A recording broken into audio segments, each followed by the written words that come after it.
Hey guys, welcome back to the channel. Thanks for tuning in. Thanks for watching the videos and supporting us.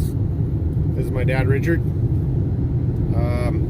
So a little different video, just kind of an update. We're gonna start a new series as I get better at figuring out how to upload and do all that. But just an update on the channel. A lot of changes coming my way. A lot of things have changed over the last 6-7 months. For those of you guys that have messaged me asking about content, why it's not there. But yeah, we're on an adventure. And we're just hoping you guys will watch him, tune in, see what happens. Yeah, stay tuned. We're gonna try and video some of this, take some pictures, things like that. Don't forget to check out my Instagram account, off-road _wrench, just like the YouTube channel. And tune in there, watch the adventure as we go. But my dad and I headed out. We're just getting started on a new adventure. Yep, just getting, what are we, 4 hours, 5 hours? Let's see. It's 6 o'clock here in Oregon, and we're headed east. Through in the camera, though. Wow.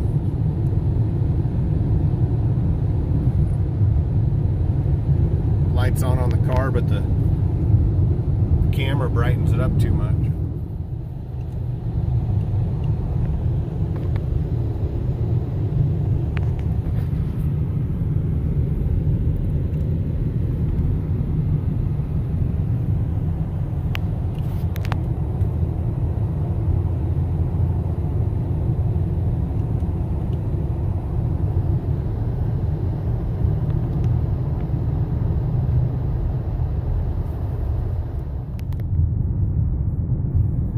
Sure got some bright markers on the side of the road here. Yeah.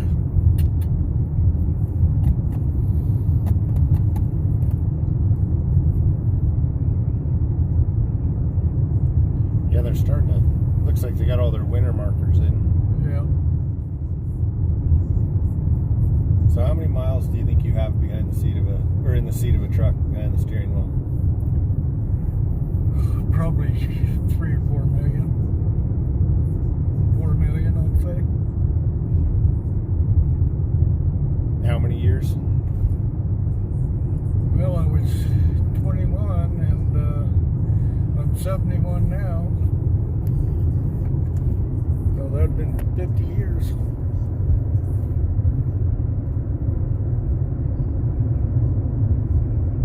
So the reason I got into diesel mechanics, originally I thought I'd be a truck driver. Uh-huh. But ended up into mechanics because of Grandpa. Or maybe not because of Grandpa, but...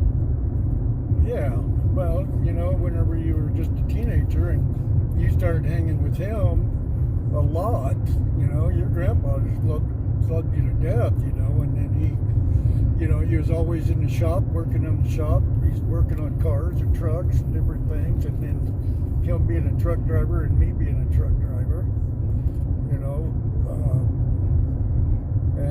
and then you went into the field work. Instead of working in a shop, you chose to do both. You drive a truck and you work on machinery. So I think that's pretty damn cool. Yeah, so it's kind of been, I don't know, I always thought I'd be in the seat of a big truck growing up, and then when I got my opportunity to be a field guy, I ended up in a pickup. But I was working for Detroit Diesel, Yeah. which is where we both got in trouble. Yeah. Not supposed to turn up a fleet truck. How long was your truck turned up? It's pretty nice whenever you got an inside scoop on the... Yeah. Got a guy with the computer. So I turned the truck up, and then I got busted for smoking pot. like a true trucking outlaw, right? Yep. And so you ended up with a 30-day suspension. Yep. they gave your truck to another driver. Yeah. And before you could get your hands on it and turn it back down. well, and I thought you were going to get it back, and then like, you know, they hired a driver. You know, I worked with the fleet manager in that shop. Yeah. You know, hung out with him quite a bit, kind of moonlighting, right? We're not supposed to be moonlighting, but we were moonlighting a little bit, or I was, you know. Yeah. And then anyway, so they hired a driver at the last minute. You were coming off a suspension, and I never touched the truck, so I'm like, oh, you're going to get your truck back, you know. And they hire a driver, put him in that, and well, I don't know, maybe 2 or 3 days before you come off a suspension, and they bring a new truck into the yard. You ended up getting a brand new truck, and I had to turn down the other one, and that driver comes back from the next trip going, why'd you guys turn my truck down? Yeah.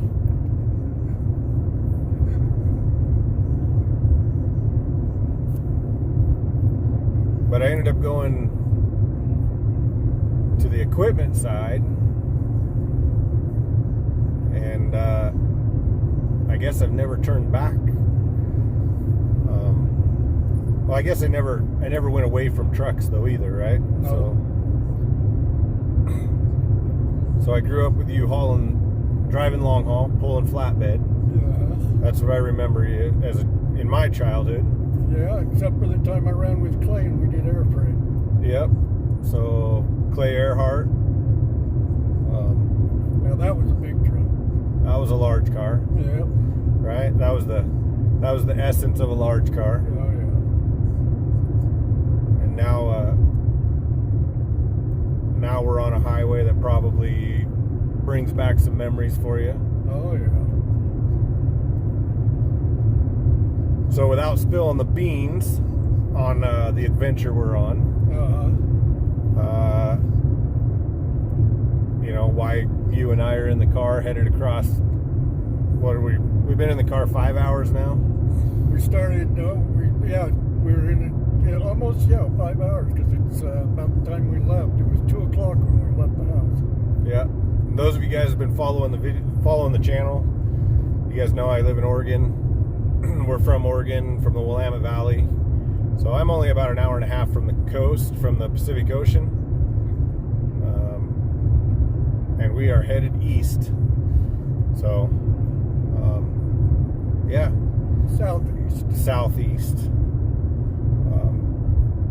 I think the last time you and I were on a road trip was when I was leaving the truck world to go venture into the equipment world, and I jumped in the seat of the truck with you. Yeah, and we'd still do it the same way we did it back then, you know. So I jumped in the seat of that truck, in the driver's seat of that truck, pulling a flatbed, and we got down. So that was the last trip you and I were. Yeah, that was the last trip you and I took. Yep. And you crawled back in the sleeper. I jumped in the driver's seat, and down I-5 we went. And just like you always taught me, I guess, just, you know, I just hammered down in the left-hand lane and just set the cruise control up against the governor. And down the road we went. Just like that. You started out pulling flatbed, right? Yep. Running Peterbilt. Running old Peterbilt. What are you driving now? Kenworth, back car still. And I still believe that Peterbilt's the best truck on the highway, but for the woods, Kenworth holds up much better. And so what are you doing with what are you hauling now? I'm hauling wood. It's unprocessed. We're on the flatbed. Mostly what I hauled was processed wood, lumber. Now I haul logs.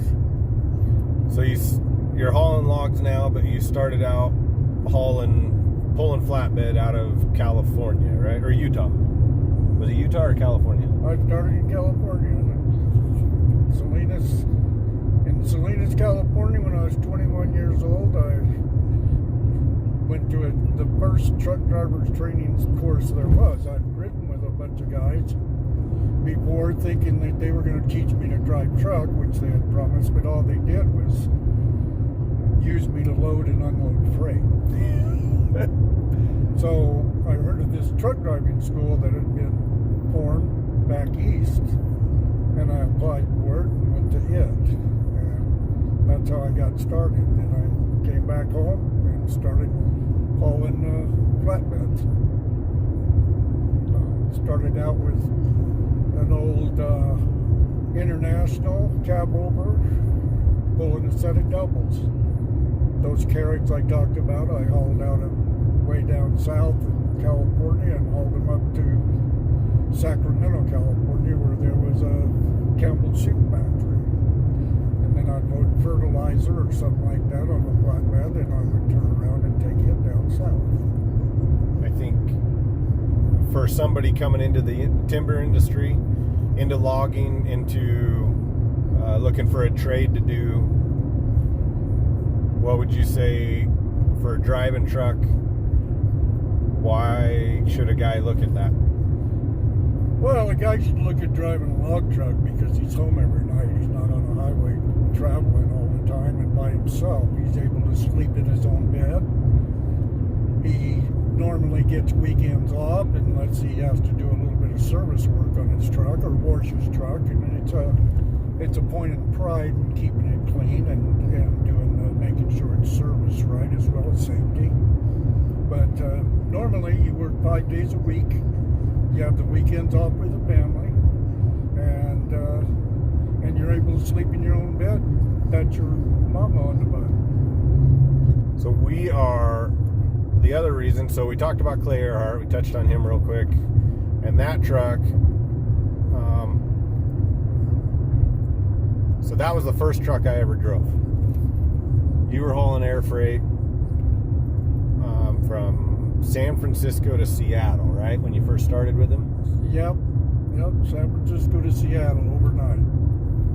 And anyways, I made a trip with you and Clay to Seattle, and I don't remember where we were, too young, don't remember a whole lot, but what I do remember is sitting on the lap, on Clay's lap, steering that big old large car, looking over that long hood.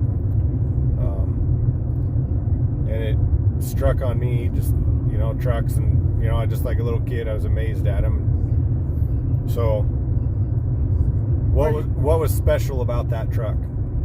Well, it was a highway truck. It was a Peterbilt. It had the long hood on it. Had a KT600, the biggest motor that was made for highway trucks at that time. Had 2 sticks in it, so it had a transmission and an auxiliary transmission. So if you put both sticks up against the dash, you knew you was doing over 100 miles an hour in it. It also had a 110-inch sleeper on it with a sink and counter and a large bed, 2 large beds. It was absolutely a beautiful machine. Air ride seats on both sides. Very comfortable truck, but had a Corvette speedometer in it that read top speed 160 mile an hour. Clay only allowed one guy, a guy named Tinker, down in Rancho Cucamonga, California, was the only man that he had allowed to work on that truck. So we'd pull into Tink's, and if he had gotten a bull wagon or another truck and blow his doors off, he'd take it into Tink, and he said, turn this puppy up, she just won't go fast enough. So the days of hauling logs now in the truck that you're driving now versus the days of hauling freight or flatbed, hauling carrots, what would be your favorite truck that you've ever driven? Clay's Peterbilt with a KT600 two sticks. That happened to be my favorite. I've driven a lot of trucks. Peterbilt, Kenworth, Straightliners. But for a highway truck, that Kenworth was everything that a truck could be. Or that Peterbilt or Clay, excuse me. And this Kenworth that I drive now is next to the best truck I've ever Stop driven. sign. Stop sign. See, we're just out here at the desert, just driving along. Which way are we going? I don't know. I forgot we're videoing. We're on the camera. I got no idea where we're going. Our gas station. I wonder. I don't know. 140 to the right. Yeah, so we need to go to the right.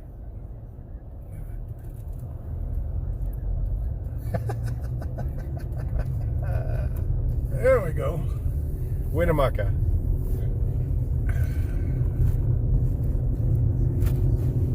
We'll probably have to edit that out. Or not. We'll just leave that in there. I wonder how far it is to that gas station. We got about 53 miles left to go onto the dock. Oh, we got plenty of room. Oh yeah. Look, we're going to make a left down here. Or are we? I don't know. We're going to find out. We're lost, but... No, we're straight. We're going straight. You're not...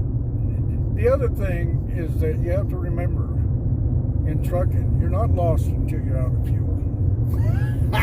Just like overlanding, the adventures that I do with the four-wheel drives, all that, right? Yep. We're out hunting in the brush. Yeah, we're never lost until we're out of food or out of fuel. But yeah, so you know, you guys have heard me talk about enjoying your job, not making it a job, making it a career, choosing what you love. So I love, I get to drive truck like, my childhood dream of, growing up in a trucking family and a logging family. So my grandfather drove log truck. A highway truck too. And the new trucks are pretty comfortable compared to the old trucks. I like driving this car right here. But the older trucks, the memories that come from the older trucks, or the reason that we might go back towards the older trucks, the old classics, restoring them. Well, it's just like a young man that likes to, or an old man, either one, that likes to take an old 57 Chevy or something of that nature, or a 47 Plymouth or something, and restore it. Well, those of us that love trucks love to do the same thing with large cars. All right, so we're in, how do we pronounce it? Ely, Nevada. So on this adventure, so we're searching for a truck and got word of a truck down here in Nevada. So that's where we're going to, waiting for the guy now to meet up. So we made it Carlin, Nevada. It got too dark to do any more video, and we got some little bit of talking on camera, right? Or yeah. I guess as a little bit down before as the camera rolled going down the road. So I'll try and get some of that edited in the video. But yeah, I don't know, pretty good trip, wouldn't you say? Oh yeah, it's been a great trip. So yeah, anyways, thanks for tuning in, guys. Like I said, there's a lot of changes coming in the channel and the content. We're trying to build some content to store up and get to you guys. Been pretty crazy busy. Take you on an adventure with us. Yeah. Stay tuned. Yeah, stay tuned, and God bless.